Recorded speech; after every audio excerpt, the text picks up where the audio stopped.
ଉତ୍କଳୀୟ ନୌବାଣିଜ୍ୟ ପରମ୍ପରା ଓ ପୌରାଣିକ କଥା ଅନୁସାରେ ମନେ ପକାଇ ଆଜି ଚାରିଆଡ଼େ ବୋଇତ ବନ୍ଦାଣ ଉତ୍ସବ ପାଳନ କରାଯାଇଛି।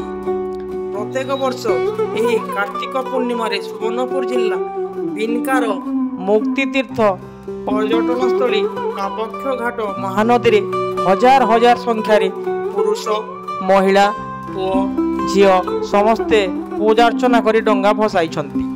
ବିନିକା ଅଞ୍ଚଳର ନଦୀ ପୁଷ୍କରଣୀ ଜଳାଶୟ ଗୁଡ଼ିକରେ ଭଳିକି ଭଳି ଡଙ୍ଗା ଭସାଉଥିବା ଦେଖିବାକୁ ମିଳିଛି। ଆଜି ହେଉଛି ଧର୍ମ ମାସର କାର୍ତ୍ତିକ ଶେଷ ଦିନ। କାର୍ତ୍ତିକ ପୂର୍ଣ୍ଣିମାକୁ ଉତ୍କଳୀୟ ସଂସ୍କୃତିର ବିଧିକୁ ଲୋକେ ଆଜି ବି ବଞ୍ଚାଇଛନ୍ତି। କାର୍ତ୍ତିକ ମାସରେ ବ୍ରତୀମାନେ ବ୍ରତ କରି ବ୍ରତ ଭାଙ୍ଗିଥାନ୍ତି।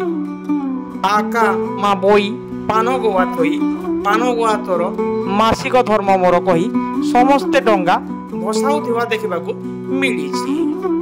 ପାପକ୍ଷ ଘାଟ କମିଟି ବିନିକା ପୋଲିସ ଓ ଅଗ୍ନିଶମ ବିଭାଗ ପକ୍ଷରୁ ବ୍ୟାପକ ସୁରକ୍ଷା ବ୍ୟବସ୍ଥା କରାଯାଇଥିଲା।